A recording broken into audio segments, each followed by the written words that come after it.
وأحسن منك لم تر قط عيني وأجمل منك لم تلد النساء خلقت مبرأ من كل عيب خلقت مبرأ من كل عيب كأنك قد خلقت كما تشاء كتاب أنزلناه إليك مبارك ليدبروا آياته وليتذكر أولو الألباب. یہ کتاب برکت والی ہے جسے ہم نے آپ کی طرف نازل فرمایا ہے تاکہ دانش مند لوگ اس کی آیتوں میں غور و فکر کریں اور نصیحت حاصل کریں. سامعین کرام، سورہ نوح آیت نمبر 25. آج کا جو موضوع ہے وہ یہ ہے کہ کیا ہم خطا کار لوگ ہیں. اس کے ساتھ سامنے آج کے سبق کا آغاز کرتے ہیں. سب سے پہلے گزشتہ سبق کا اعادہ ہوگا. قال نوح رب انہم عصونی واتبعوا من لم يزده ماله وولده الا خسارا. نوح علیہ السلام نے عرض کیا، اے میرے رب، انہوں نے میری نافرمانی کی اور اس سرکش رؤساء کے طبقے کی پیروی کرتے رہے جس کے مال و دولت اور اولاد نے انہیں سوائے نقصان کے اور کچھ نہیں بڑھایا. ومکروا مکرا کبارا. اور عوام کو گمراہی میں رکھنے کے لیے وہ بڑی بڑی چالیں چلتے رہے. وقالوا لا تذرن آلهتكم ولا تذرن ودا ولا سواعا ولا يغوث ويعوق ونسرا. اور کہتے رہے کہ تم اپنے معبودوں کو مت چھوڑنا اور ود اور سوا اور یغوث اور یعوق اور نصر نامی بتوں کو بھی ہرگز نہ چھوڑنا. وقد اضلوا كثيرا ولا تزد الظالمين الا ضلالا. اور واقعی انہوں نے بہت لوگوں کو گمراہ کیا، سو اے میرے رب تو بھی ان ظالموں کو سوائے گمراہی کے کسی اور چیز میں نہ بڑھا. سامعین کرام، سورہ نوح آیت نمبر 25. مما خطیاتہم، بسبب ان کی خطاؤں کے، اغرقوا، ان کو غرق کر دیا گیا، فادخلوا نارا، اور پھر ان کو آگ میں داخل کر دیا گیا، فلم یجدوا لہم من دون اللہ انصارا، اور انہوں نے نہ پایا اللہ کے سوا کسی کو اپنا مددگار. سامعین اکرام، جو سب سے پہلے گزشتہ سبق ہے تھوڑا سا اس پہ بھی نظر ڈال لیں.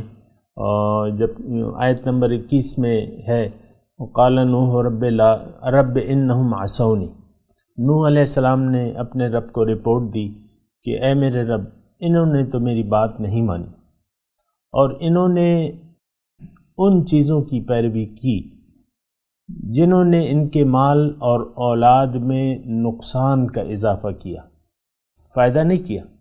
تو اس میں مختصراً طور پہ گزشتہ سبق کا یعنی ایک خلاصہ سا میں آپ کو بیان کرتا ہوں. لیکن پیغمبر کی نافرمانی سے مال اور اولاد کا خسارہ ہوتا ہے، نقصان ہوتا ہے، فائدہ نہیں ہوتا. یہ بات نوٹ کر لیں. اصل میں ہم بیٹھے ہوئے ہیں اور قرآن کی مدد سے حقائق کو جاننے کی کوشش کر رہے ہیں، اور قرآن میں ہی ہمارے لیے نصیحت ہے، یہ بات نوٹ کر لیں. اور یعنی اللہ تعالیٰ جو قوانین ہیں، اللہ تعالیٰ کے جو عادتیں ہیں، جو سنت ہے، جو طریقہ ہے، وہ قرآن کی مدد سے ہمیں پتہ چلتا ہے، قرآن ہی حقیقت ہے، یہ ایک بات نوٹ کر لیں۔ اب یہاں آیت نمبر 21 میں اس میں مضمون یہ ہے کہ اگر پیغمبر کی نافرمانی کوئی بھی کرے گا تو اس کے مال اور اولاد میں خسارہ ہوگا۔ اصل میں اس میں خسارے میں بہت سے لوگ جو ہے وہ یعنی ایک تذبذب میں پڑ جاتے ہیں۔ ہم دیکھتے ہیں عام طور پہ لوگوں نے جو لوگ اللہ کو بھلا کے زندگی گزار رہے ہیں تو ہم دیکھتے ہیں ان کے مال بھی زیادہ ہے، اولاد بھی زیادہ ہے نا، اور ترقی ہو رہی ہے، ان کے مال اور اولاد میں ترقی ہو رہی ہے، لیکن یا نوح علیہ السلام کہہ رہے ہیں کہ انہوں نے میری نافرمانی کی اور ان کا تو نقصان ہی نقصان ہو گیا، پھر مال بھی میں اور اولاد میں بھی۔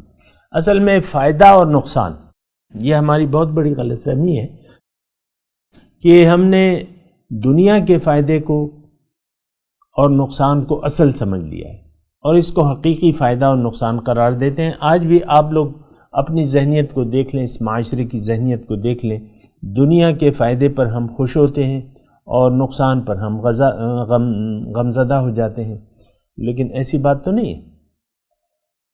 اصل فائدہ کہاں ہے؟ کون سا فائدہ ہے؟ اللہ تعالیٰ سے سنیں، اللہ تعالیٰ کے قرآن میں یہ بات موجود ہے کہ یوم یجمعکم لیوم الجمع ذالک یوم التغابن، اللہ تعالیٰ فرما رہے ہیں جس دن وہ تمہیں جمع کرے گا، جمع کرنے والے دن، وہ دن جو ہے وہ فائدے اور نقصان کا دن ہے۔ اور ایک بات نوٹ کر لیں، یعنی اگر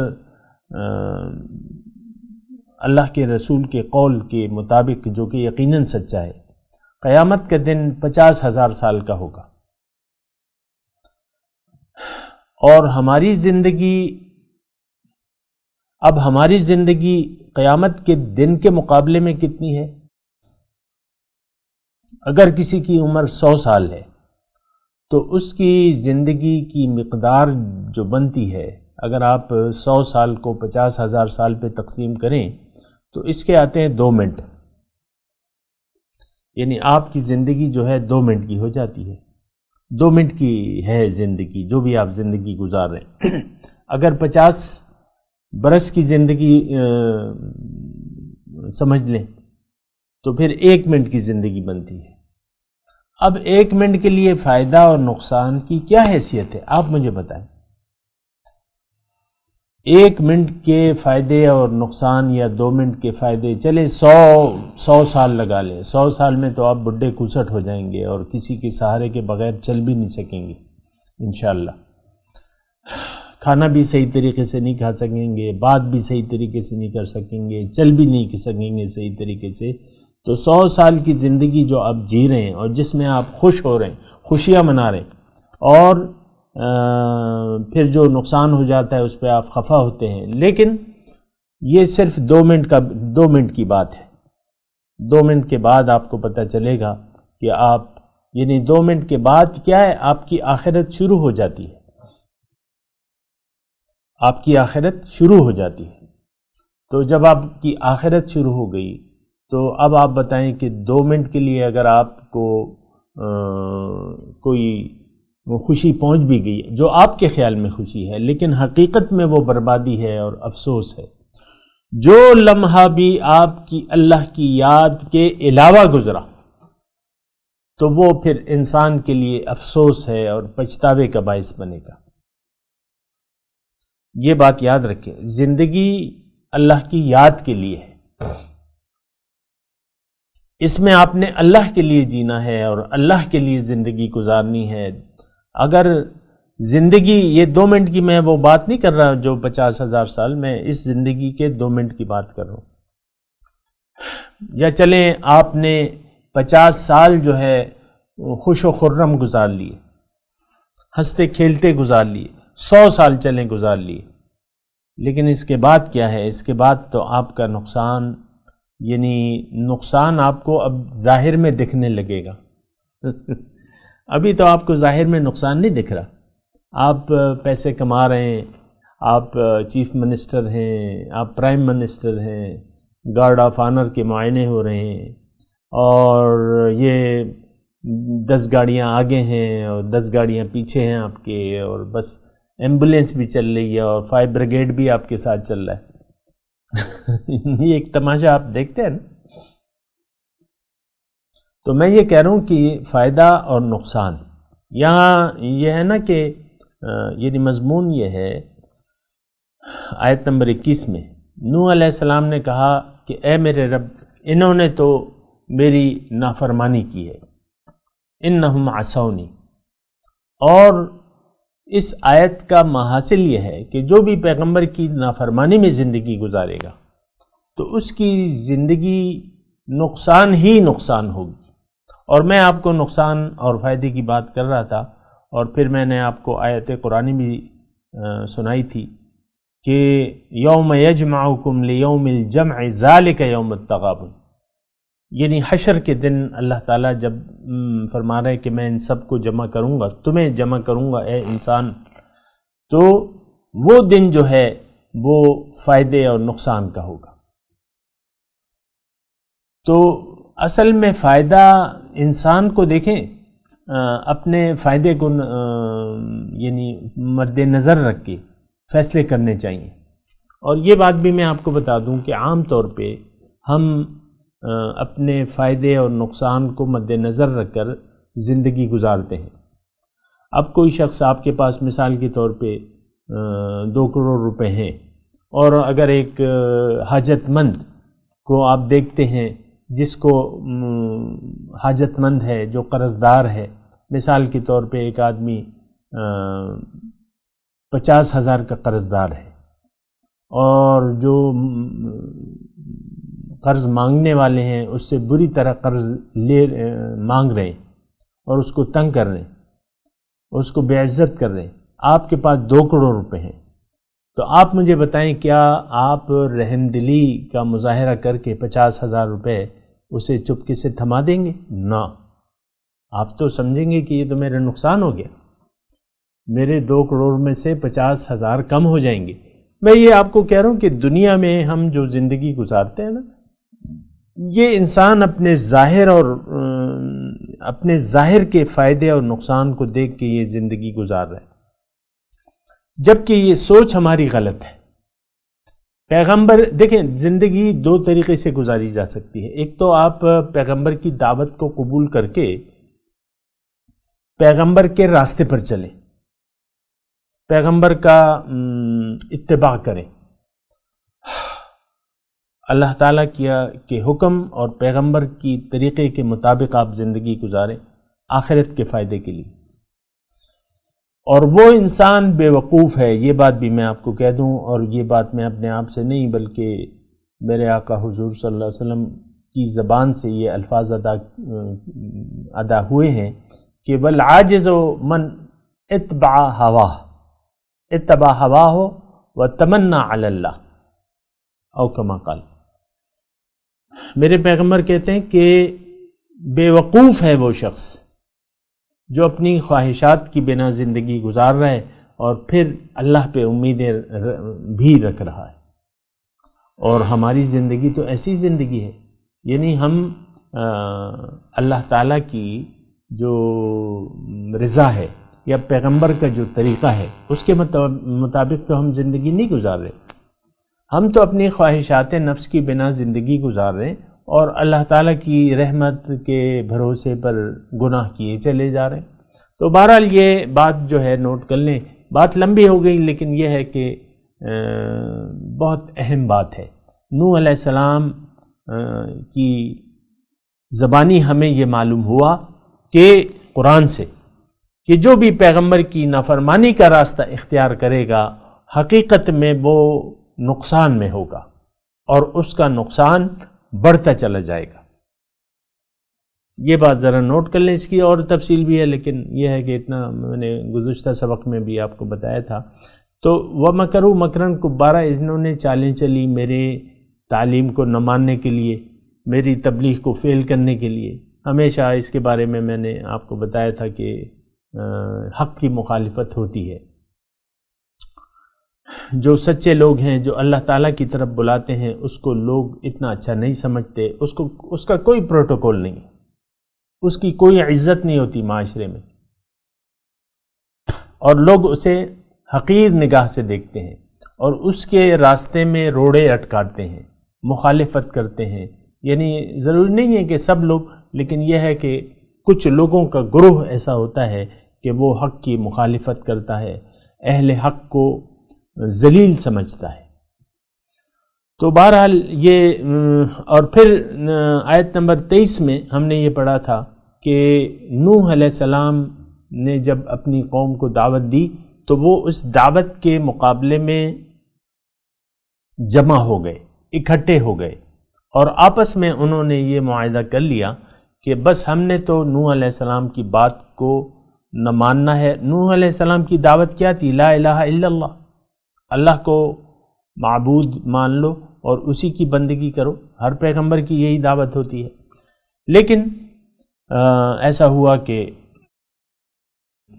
نوح علیہ السلام کی دعوت کو جھٹلا دیا گیا، اور پھر انہوں نے اکٹھا کر لیا، مجتمع ہو گئے اور یہ عہد کر لیا کہ ہم اپنے جو معبود باطل ہیں، یعنی وہ تو معبود ان کو باطل نہیں سمجھتے تھے، اور نوح علیہ السلام کی دعوت کو باطل سمجھ کے انہوں نے یہ اتحاد کر لیا کہ ہم اپنے معبودوں کو نہیں چھوڑیں گے، جس طریقے سے آج ہم نے اپنے اللہ تعالیٰ کو بھلا دیا ہے بحیثیت مقصود، محبوب و مطلوب، اور پھر ہم نے یہ فیصلہ کر لیا ہے۔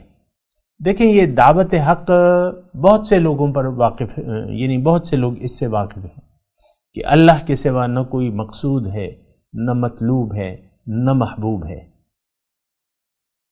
لیکن ہم نے یہ بھی عہد کر لیا ہے کہ ہم تو وہی اپنی پرانی جو زندگی ہے وہ گزارتے رہیں گے۔ اہل حق ہمیں جو بھی کہیں، ہم نے نہیں ماننا ان کی بات، ہم نے وہ پرانی روش کو نہیں چھوڑنا، یہ ہم نے عہد کر لیا ہے۔ دیکھیں، بعض عہد جو ہیں وہ کاغذ پہ لکھے جاتے ہیں، اور بعض عہد اور وعدے جو ہے انسان اپنے آپ سے کر لیتا ہے اپنی زندگی سے بات۔ ہم نے اللہ کی بندگی نہ کرنے کا عزم کر رکھا ہے۔ یہ آج کے معاشرے جس میں میں اور آپ رہ رہے ہیں، اس کی میں آپ کو بتا رہا ہوں کہ یہ معاشرہ کس طرف رواں دوا ہے۔ ہم نے اللہ تعالیٰ کو مقصود حیات نہ بنانے کا عزم کر رکھا ہے۔ ہم نے اللہ تعالیٰ کو اپنا محبوب واحد نہ بنانے کا عزم کر لیا ہے، اور ہم نے جو معبودان باطل بنا لیے ہیں، جیسے کہ آپ کی اپنی ذات ہے، آپ کی اپنی حیثیت ہے، آپ وہ حیثیت اللہ کے رسول کی طریقے کے مطابق ڈھالنے کے لیے تیار نہیں ہے۔ تو اچھا، پھر آپ کا جو پیسے کا بت ہے، ظاہر ہے کہ پیسہ جو ہے، جو بھی انسان کو چیز فائدہ دیتی ہے نا، تو وہ اس کو بت بنا لیتا ہے، اور پھر آپ دیکھیں کہ عام طور پہ یہ وہ ہے کہ انسان اپنی دولت کو چھپا چھپا کے رکھتا ہے، اور وہ بخیل ہوتا ہے، وہ خرچ نہیں کرنا چاہتا، اور اللہ کی راہ میں خرچ کرنے کو وہ اپنا نقصان قرار دیتا ہے۔ یہ تو میرا نقصان ہو جائے گا، مجھے اس سے کیا حاصل ہوگا؟ اللہ کے دین کے لیے میں اگر خرچ کروں گا تو مجھے اس سے کیا فائدہ ہوگا؟ تو بہرحال یہ ساری باتیں ہیں، اور یہ خاص طور پہ آیت نمبر 23 میں یہ بڑی قابل غور آیت ہے۔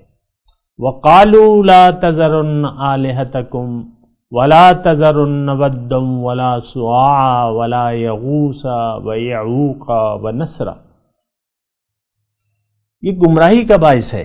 یہ دیکھیں، یہ آیت آج کے لیے، میرے لیے ہے، آپ کے لیے، ہم سب نے اپنے بتوں کو ٹٹولنا ہوگا کہ ہم کس معبود کی پرستش کر رہے ہیں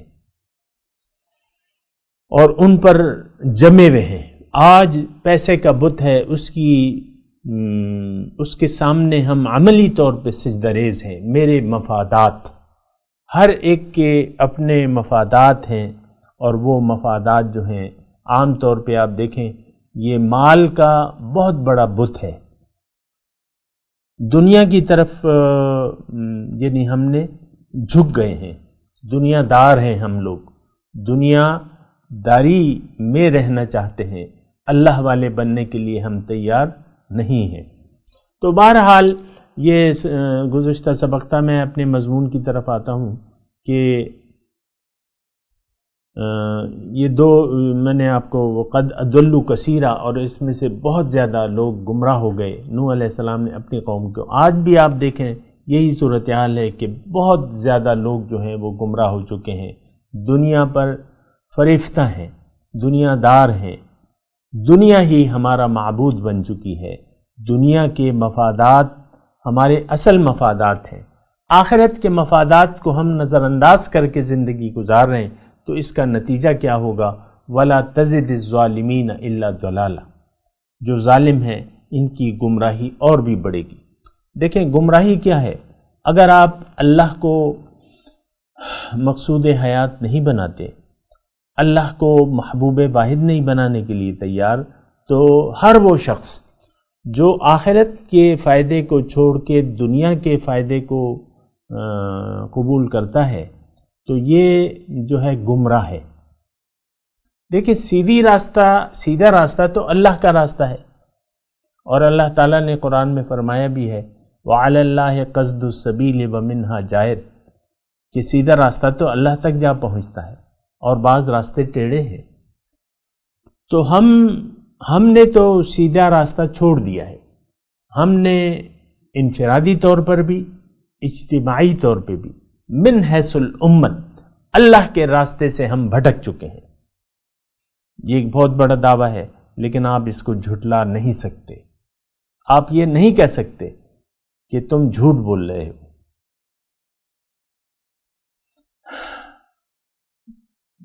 ورنہ یعنی آپ کے پاس کوئی دلیل نہیں ہے، صرف کلمہ پڑھ لینا یہ تو کوئی بات نہیں ہے. زبان سے آپ نے کلمہ پڑھ لیا ہے اور اسی زبان کے بنا کسی عملی شہادت کے آپ یہ سمجھ بیٹھے ہیں کہ میں مسلمان ہوں. عملی طور پر تو آپ شہادت اس بات کی دے رہے ہیں کہ اشہد ان لا الہ الا النفس، میں گواہی دیتا ہوں کہ میرے خواہشات کے علاوہ کوئی خدا نہیں، یعنی خواہشات ہی میرا خدا ہے، اور خواہشات ہی کے راستے پر میں نے چلنا ہے اور زندگی گزارنی ہے. بہرحال یہ گمراہی کی بات ہے اور ایسا نہیں ہونا چاہیے. لیکن اللہ تعالیٰ نے ہمیں کامیابی کے لیے پیدا کیا ہے، ناکامی کے لیے نہیں پیدا کیا. بہرحال اللہ تعالیٰ فرماتا ہے مما خطیئاتہم اغرقوا فادخلوا نارا، جو ان کی خطائیں تھیں تو اس کے سبب ان کو غرق کر دیا گیا. دیکھیں یہ اللہ تعالیٰ کی کتنی بڑی یعنی کتنی بڑی بات ہے، کتنی بھاری بات ہے کہ جس مخلوق کو اس نے اپنے لیے پیدا کیا ہے وہ اس کی یاد کو بھلا کے زندگی گزار رہا ہے. آج عام طور پہ آپ دیکھ لیں ہم نے اللہ کی یاد کو اپنے دل سے بھلا دیا ہے. ہمارے دل تو دنیا اور ما فیہا کی محبت سے آباد ہے، دنیا کی محبت سے آباد ہے. ہمارے محبوب جو ہیں، محبوب جو چیزیں ہیں وہ تو دنیا کی ہیں، وہ تو مٹیریل کی ہیں، وہ تو مادے کی ہیں. اور اللہ کی یاد سے ہمارے دل، اللہ کی محبت سے اور اللہ کی یاد سے ہمارے دل خالی ہیں. تو اب یہ ہے، دیکھیں اللہ تعالیٰ کو بھلا دینا، اپنی زندگی سے اللہ کو بھلا دینا، اس کا انجام کیا ہے؟ اس کا انجام یہ ہے کہ اللہ تعالیٰ آپ سے ناراض ہو جائے گا. آپ اللہ کو راضی کرنے کے لیے آئے ہیں دنیا میں، اور آپ زندگی کی معراج تک اس وقت تک نہیں پہنچ سکتے جب تک آپ اللہ کو راضی نہ کر لیں. اور اللہ کے لیے زندگی نہ گزارنے لگیں، اس وقت تک اللہ تعالیٰ آپ سے راضی نہیں ہوگا۔ یہ تو ہمارا جو دین ہے یہ تو ایک ہمیں وراثت میں ملا ہوا ہے، اور ہم نے اس پہ سوچا نہیں ہے، اور سوچ سمجھ کے ہم زندگی نہیں گزار رہے۔ ہمارا جو انداز زندگی ہے وہ ظاہر پرستانہ ہے، ظاہر کے پیچھے ہم لگے ہوئے ہیں، ظاہری فائدہ اور نقصان، یہ ہمارے اصل یعنی ہمارے مد نظر ہوتا ہے کہ ظاہری فائدہ جو ہے ہماری یعنی جو ہماری حرکت ہے، ہم اس وقت حرکت میں آتے ہیں اور کام کرتے ہیں، محنت کرتے ہیں، جد و جہد کرتے ہیں جب کہ اس کام میں ہمیں کوئی ظاہری فائدہ نظر آتا ہے۔ باطنی فائدہ نو، یہ تو ہمارا مقصود ہی نہیں ہے۔ باطنی فائدے کے تو ہم جانتے ہی نہیں ہیں، بلکہ باطنی فائدے پر ہمارا یقین ہی نہیں ہے۔ مال و جان کو اللہ کی راہ میں کھپا دینا، اس کا یہ ہماری سمجھ میں نہیں آتا، کیوں آخر ایسا کریں؟ اپنے دل میں دیگر یہ محبوب جو ہیں اس کو کیسے نکال دیں، یہ ہماری سمجھ میں نہیں آتا۔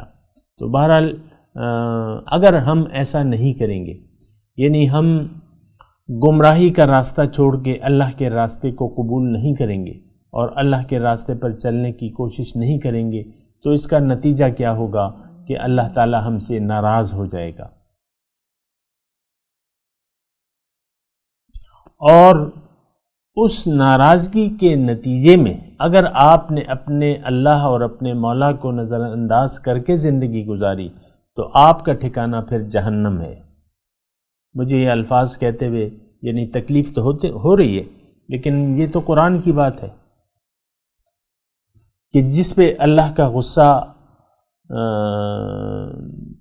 جائز ہو گیا، یہ ہم نے اپنے اوپر اللہ کا غصہ جائز کر لیا ہے، اللہ کی رحمتوں سے ہم نے کنارہ کشی اختیار کر لی ہے، اللہ تعالیٰ کی یاد کو دل سے بھلا کے۔ تو بہرحال ایسا کرنے والا جو ہے وہ پھر اس پہ اللہ یعنی وہ پھر برباد ہو جائے گا۔ یہ بات میں آپ کو کہہ دوں، یہ بات میں قرآن سے کہہ رہا ہوں سامعین اکرام۔ وَمَن يَحْلِلْ عَلَيْهِ غَضَبِي فَقَدْ هَوَى، جس پر اللہ تعالیٰ فرماتے ہیں قرآن میں کہ جس پر میرا غصہ جائز ہو گیا وہ تباہ ہو گیا، برباد ہو گیا۔ فَيَحِلَّ عَلَيْكُمْ غَضَبِي وَمَن يَحْلِلْ عَلَيْهِ غَضَبِي فَقَدْ هَوَى۔ بہرحال یہ باتیں سوچنے اور سمجھنے کی ہیں، اور اسی بات پہ ہم گفتگو اپنی اگلی نشست میں جاری رکھیں گے۔ اور ابھی میں تلاوت کرتا ہوں، میرے ساتھ دہرائیے۔ اعوذ باللہ من الشیطان الرجیم، بسم اللہ الرحمن الرحیم۔ مما خطیئاتہم اغرقوا فادخلوا نارا فلم یجدوا لہم من دون اللہ انصارا۔